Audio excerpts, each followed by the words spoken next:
So hello everyone, welcome to my YouTube channel physics career. आपका हमारे YouTube channel physics career में बहुत बहुत स्वागत है। आज के इस वीडियो में हम स्टार्ट करने वाले हैं इलेक्ट्रिक फील्ड के बारे में, और साथ ही साथ इस वीडियो में हम इसके कुछ इंपॉर्टेंट प्रॉपर्टीज़ के भी बारे में डिस्कस करेंगे कि इसकी कुछ इंपॉर्टेंट प्रॉपर्टीज़ क्या होती है। और ये हमारा इलेक्ट्रोस्टैटिक का थर्ड लेक्चर है। पिछले 2 लेक्चर में हमने पढ़ा हुआ है कूलम्ब्स लॉ के बारे में और चार्ज के बारे में। अगर वो दोनों वीडियो आपने नहीं देखा है तो प्लीज़ उस दोनों वीडियो को जाकर देखिए, फिर उसके बाद इस वीडियो को देखें, तो जिसके बाद ये वीडियो आपको बहुत ही अच्छे से समझ आएगी। तो वीडियो में आगे बढ़ने से पहले हम आपको बताना चाहेंगे कि अगर आप 12th बोर्ड के स्टूडेंट हैं या फिर BSc ग्रेजुएशन के स्टूडेंट हैं, तो आपके एग्ज़ाम पॉइंट ऑफ व्यू से आपके लिए ये वीडियो बहुत ही हेल्पफुल होने वाली है, क्योंकि इस वीडियो में आपको एक अच्छे कंटेंट के साथ एक अच्छा नोट्स मिलेगा, और जिससे कि आप इस वीडियो को देखकर एक अच्छा नोट्स बना सकते हैं और अपने एग्ज़ाम में एक अच्छा नंबर गेन कर सकते हैं। और अगर आप किसी एंट्रेंस एग्जाम लाइक CUET या IIT JEM की भी प्रिपरेशन कर रहे हैं तो भी आपके लिए वीडियो हेल्पफुल होगी, क्योंकि इसमें हम कुछ इंपॉर्टेंट पॉइंट्स भी डिस्कस करेंगे जो कि कभी कभी एंट्रेंस एग्जाम में भी पूछ लिए जाते हैं। तो चलिए वीडियो में ज़्यादा टाइम न वेस्ट करते हुए अपने टॉपिक को स्टार्ट करते हैं। और अगर ये वीडियो आपको अच्छी लगेगी तो प्लीज़ वीडियो को लाइक, चैनल को सब्सक्राइब और इसे अपने दोस्तों के साथ शेयर जरूर करिएगा। तो चलिए हम देखते हैं हमारा आज का टॉपिक क्या है। हमारा आज का टॉपिक है इलेक्ट्रिक फील्ड। ठीक, इलेक्ट्रिक फील्ड है आज का हमारा टॉपिक। इलेक्ट्रिक फील्ड को हम डिटेल में पढ़ने से पहले इसका आपको एक छोटा सा ओवरव्यू कराना चाहेंगे कि एक्चुअल में इलेक्ट्रिक फील्ड होता क्या है, जिसके बाद फिर आपको ये टॉपिक समझने में थोड़ा आसानी होगी। तो देखते हैं कि इलेक्ट्रिक फील्ड होता क्या है। तो आपको पहले हम एक इसका समरी या ओवरव्यू करा देते हैं, तो फिर जिससे आपको आगे आप इस वीडियो को अच्छे से समझ पाएंगे। ठीक, तो देखते हैं। तो जैसा कि हमने पिछले वीडियो में पढ़ा हुआ है चार्ज के बारे में, तो अगर हम कंसीडर कर लेते हैं हमारे पास कोई अगर चार्ज पार्टिकल है, अगर चार्ज को हम Q से डिनोट करते हैं। ठीक, अब कोई हमारे पास चार्ज पार्टिकल है। अब चार्ज पार्टिकल है तो वो क्या करता है, चार्ज पार्टिकल जब भी कोई होता है तो अब हमेशा अपने चारों तरफ एक इलेक्ट्रिक फील्ड को प्रोड्यूस करता है। क्या करता है, अपने चारों तरफ क्या करता है, एक इलेक्ट्रिक फील्ड को प्रोड्यूस करता है। ठीक, अगर हमारे पास कोई चार्ज पार्टिकल है तो वो क्या करता है, अपने चारों तरफ एक इलेक्ट्रिक फील्ड को प्रोड्यूस करता है। ये है चार्ज पार्टिकल का रीजन जहाँ तक ये इलेक्ट्रिक फील्ड प्रोड्यूस कर रहा है। अब ये इलेक्ट्रिक फील्ड प्रोड्यूस कर रहा है एक्चुअल में कि नहीं कर रहा है, इसका पता लगाने के लिए इसका पता लगाने के लिए हम क्या करते हैं कि ये इलेक्ट्रिक फील्ड प्रोड्यूस कर रहा है कि नहीं कर रहा है। अगर इसका हमको पता लगाना है एक्चुअल में कि यहाँ पे मतलब एक्चुअल में ये इलेक्ट्रिक फील्ड प्रोड्यूस कर रहा है कि नहीं कर रहा है, तो इसका पता हम कैसे लगाएंगे। इसका पता लगाने के लिए इसके रीजन में जहाँ तक ये इलेक्ट्रिक फील्ड प्रोड्यूस कर रहा है वहाँ पर उस रीजन में हमें एक अनदर चार्ज पार्टिकल, जिसको हम टेस्ट चार्ज बोलते हैं, क्या बोलते हैं, इसको हम टेस्ट चार्ज बोलते हैं, टेस्ट चार्ज। ठीक, और इसको क्या बोलते हैं, हम सोर्स चार्ज बोलते हैं।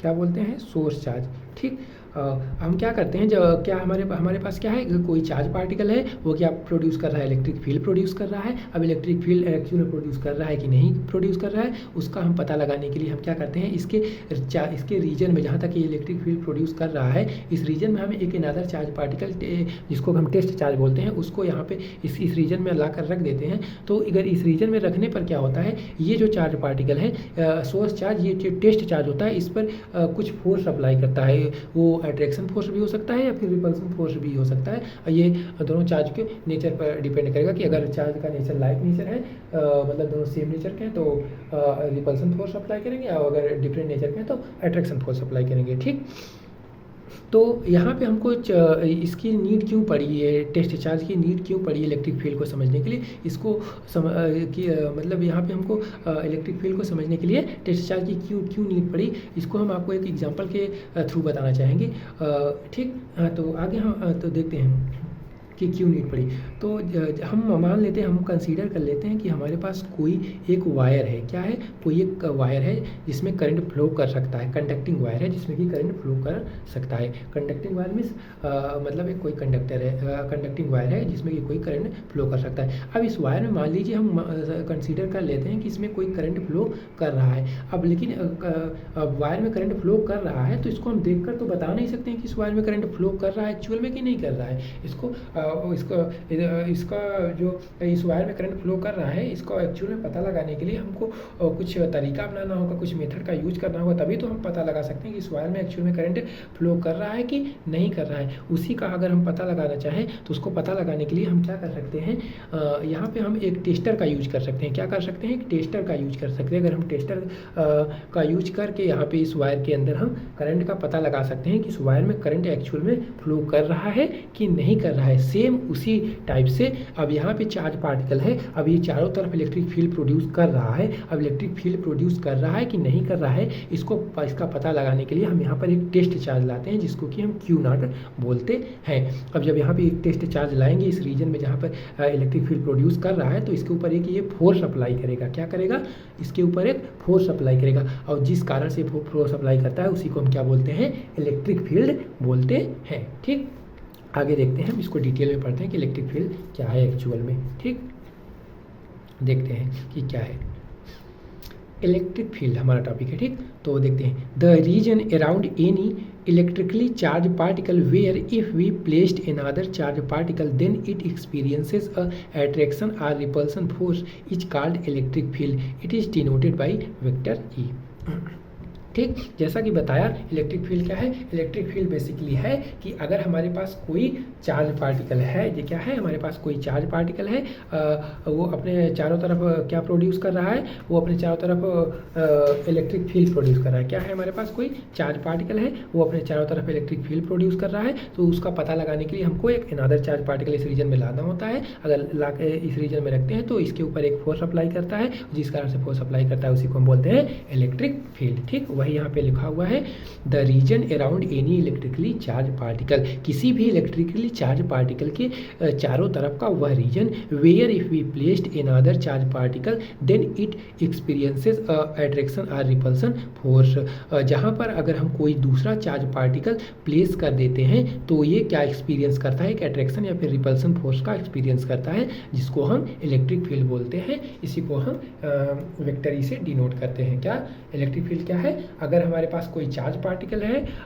वो चार्ज पार्टिकल क्या करता है, अपने चारों तरफ इलेक्ट्रिक फील्ड प्रोड्यूस करता है। अब इलेक्ट्रिक फील्ड प्रोड्यूस कर रहा है तो उसके चारों तरफ उसके उस रीजन में अगर हम कोई दूसरा चार्ज पार्टिकल ला के रख देते हैं तो वो क्या, तो वो चार्ज पार्टिकल जो दूसरा चार्ज पार्टिकल लाएंगे वो क्या एक्सपीरियंस करेगा, कुछ फोर्स का एक्सपीरियंस करेगा, और जिस कारण से वो फोर्स का एक्सपीरियंस करेगा उसी को हमें क्या बोलते हैं, इलेक्ट्रिक फील्ड बोलते हैं। तो आगे देखते हैं, आगे हमारा नेक्स्ट पॉइंट क्या है। नेक्स्ट पॉइंट है, electric field is a vector quantity. Electric field क्या है, एक वेक्टर क्वांटिटी है। वेक्टर क्वांटिटी मीन्स कहने का मतलब कि इसके पास मैग्नीट्यूड के साथ साथ डायरेक्शन भी होगा। अगर कोई स्केलर क्वांटिटी होता है तो उसके पास केवल ही मैग्नीट्यूड, डायरेक्शन नहीं होता है, लेकिन यहाँ पे इसके पास क्या होता है, मैग्नीट्यूड भी होता है और डायरेक्शन भी होता है, मतलब ये एक वेक्टर क्वांटिटी है। ठीक, आगे नेक्स्ट पॉइंट है, नेक्स्ट पॉइंट क्या है, the SI unit of electric field is the SI unit of electric field is Newton पर कूलम और वोल्ट पर मीटर। जो एसआई यूनिट होता है इलेक्ट्रिक फील्ड का वो न्यूटन पर कूलम होता है या फिर वोल्ट पर मीटर होता है। ठीक, न्यूटन पर कूलम इक्वल टू वोल्ट पर मीटर, ये वोल्ट पर मीटर के इक्वल होता है, इसका एसआई यूनिट है। और इसका डायमेंशन क्या है, the dimension of electric field is ML_T-3A-1। ये क्या है, इलेक्ट्रिक फील्ड का डायमेंशन है। अब डायमेंशन और यूनिट कहाँ से आता है इसको हम अभी आगे बताएंगे, तब तक फिलहाल आप इसको ऐसे समझ कर रखिए। आगे अभी हम बताएंगे थोड़ी देर में कि कहाँ से आता है। तो अभी आगे हम नेक्स्ट पॉइंट देखते हैं। नेक्स्ट पॉइंट हमारा क्या है, नेक्स्ट पॉइंट हमारा है, any electrically charged particle whether stationary or moving always produces an electric field around it।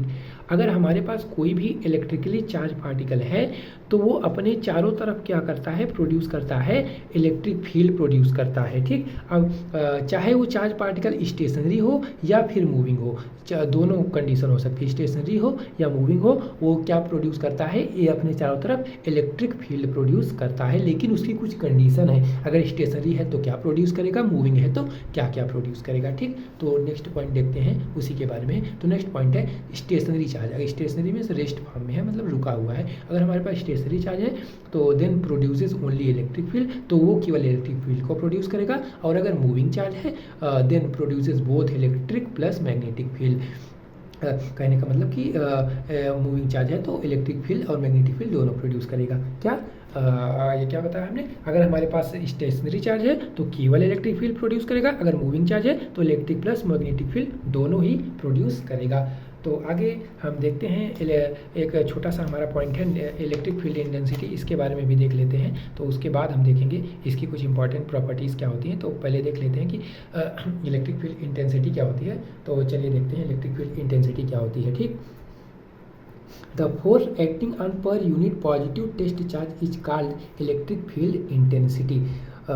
मतलब पर यूनिट पर यूनिट हर एक पॉजिटिव टेस्ट चार्ज में कितना फोर्स अप्लाई हो रहा है, मतलब per unit positive test charge में कितना फोर्स अप्लाई हो रहा है, और उसी को हम क्या बोलते हैं, इलेक्ट्रिक फील्ड इंटेंसिटी। इसको हम लिख सकते हैं, डेट इज, इसको हम लिख सकते हैं इस प्रकार से, E is equal to vector F divide by q naught. ठीक, per unit positive test charge में कितना फोर्स अप्लाई हो रहा है उसी को हम बोलते हैं इलेक्ट्रिक फील्ड इंटेंसिटी, या फिर ratio of force upon per test charge q naught is called electric field intensity. जहाँ पे E क्या है, इलेक्ट्रिक फील्ड है, F क्या है, फोर्स ऑन चार्ज है, क्यू नॉट क्या है, पॉजिटिव टेस्ट चार्ज है। यहाँ पे किस पे चार्ज, फोर्स कहाँ पे लगेगा, टेस्ट चार्ज पे फोर्स लगेगा। ठीक, आगे नेक्स्ट पॉइंट है यूनिट और डायमेंशन कैसे आता है उसको हम देखते हैं। जैसा कि भी हमने बताया था पीछे कि कहाँ से आता है, बताते हैं। तो यूनिट ऑफ ई, ई क्या है, इलेक्ट्रिक फील्ड। इलेक्ट्रिक फील्ड की यूनिट क्या होती है, पहले तो हमने जैसे कि यहाँ पे देखा कि इलेक्ट्रिक फील्ड का फार्मूला क्या होता है, E equal to F upon q naught, ये इलेक्ट्रिक फील्ड इंटेंसिटी का फार्मूला था। तो यहाँ से लिख सकते हैं E equal to F upon में क्यू नॉट।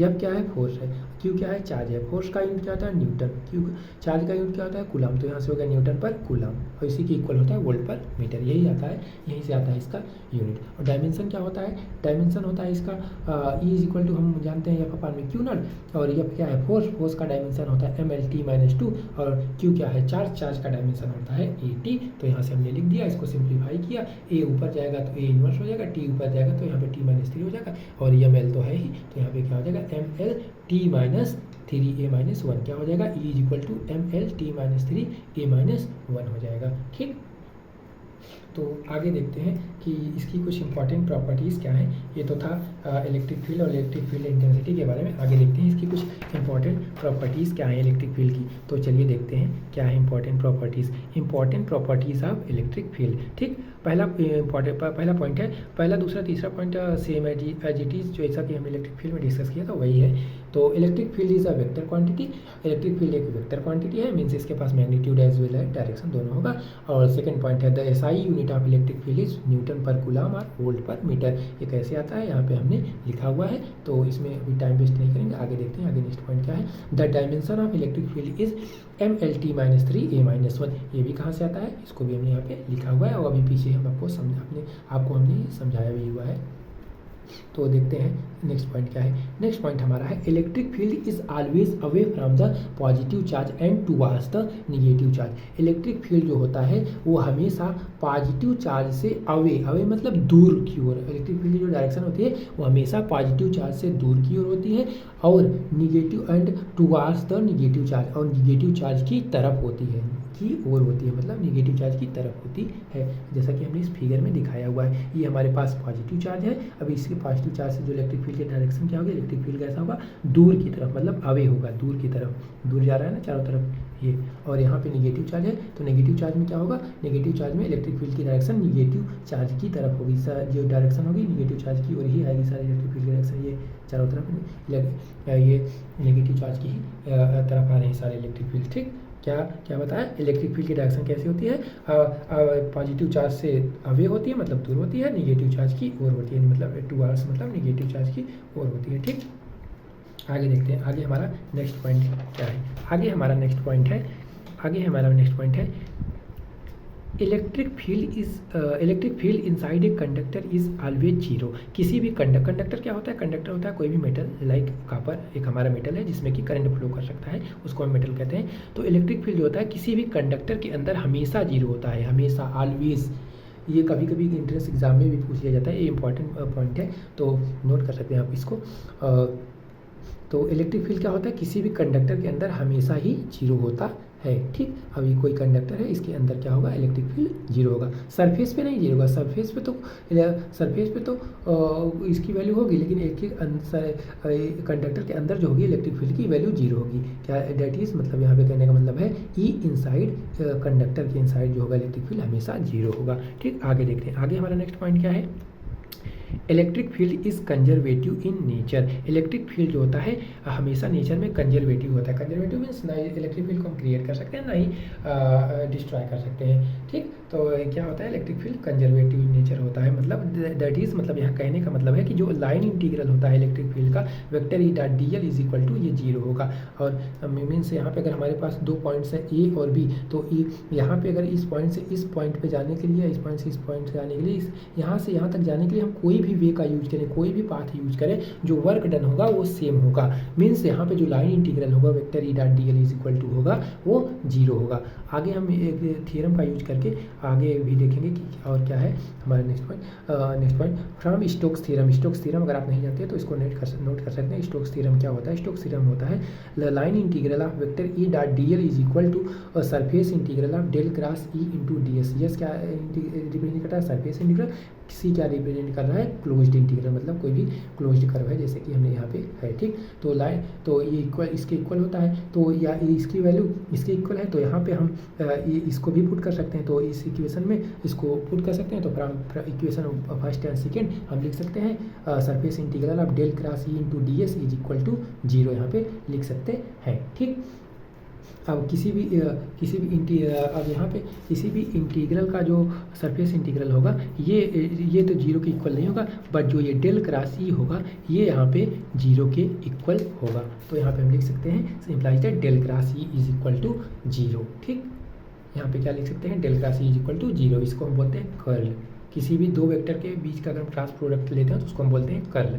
तो इसका मतलब it means the curl of electrostatic field is zero. यहाँ पे जो इलेक्ट्रोस्टैटिक फील्ड का कर्ल होता है वो क्या होता है, जीरो होता है। वही आगे हमने यहाँ नेक्स्ट पॉइंट में भी लिखा है, the curl of electrostatic field is always zero. जो कर्ल होता है इलेक्ट्रोस्टैटिक फील्ड का वो हमेशा जीरो होता है। और यहाँ पे एक नोट करने वाला पॉइंट है कि इलेक्ट्रिक फील्ड कैसी होनी चाहिए, इलेक्ट्रोस्टैटिक होनी चाहिए, मतलब वो यहाँ पे चार्ज का मोशन नहीं होना चाहिए। ऐसा नहीं है कि क्योंकि मैग्नेटिक फील्ड में क्या होता है, जब कोई चार्ज होता है अगर मूव कर, मैग्नेटिक फील्ड में चार्ज मोशन में होता है तो वहाँ पे इलेक्ट्रिक फील्ड और मैग्नेटिक फील्ड दोनों आ जाता है, तो वहाँ पे कर्ल जो होगा इलेक्ट्रिक फील्ड का वो कभी भी जीरो नहीं होगा। लेकिन यहाँ इलेक्ट्रोस्टैटिक की बात की जा रही है, तो यहाँ पे कर्ल जो होगा इलेक्ट्रिक फील्ड का वो जीरो होगा। इलेक्ट्रोस्टैटिक फील्ड का कर्ल क्या होगा, वो हमेशा ही जीरो होता है। तो ये था कुछ इम्पॉर्टेंट पॉइंट्स इलेक्ट्रिक फील्ड के बारे में कि इलेक्ट्रिक फील्ड की प्रॉपर्टीज़ क्या होती हैं, और हमने पढ़ा इलेक्ट्रिक फील्ड क्या होता है, और साथ ही साथ हमने पढ़ा इलेक्ट्रिक फील्ड इंटेंसिटी क्या होती है। तो इस वीडियो को हम यहीं पे एंड करेंगे, और पिछली वीडियो और हम आगे नेक्स्ट वीडियो में हम पढ़ेंगे इलेक्ट्रिक फील्ड लाइंस क्या होती हैं। तो इस वीडियो को हम यहीं एंड करेंगे। और वीडियो अगर आपको अच्छी लगी है तो प्लीज़ वीडियो को लाइक, चैनल को सब्सक्राइब और अपने दोस्तों के साथ शेयर जरूर करिएगा, और कमेंट भी जरूर करिएगा, जिससे कि हमको एक नेक्स्ट वीडियो बनाने के लिए एक अच्छा सा मोटिवेशन मिल सके। तो इस वीडियो को हम यहीं पर एंड करते हैं। So thanks for watching this video. फिर मिलते हैं नेक्स्ट वीडियो में। Okay, bye.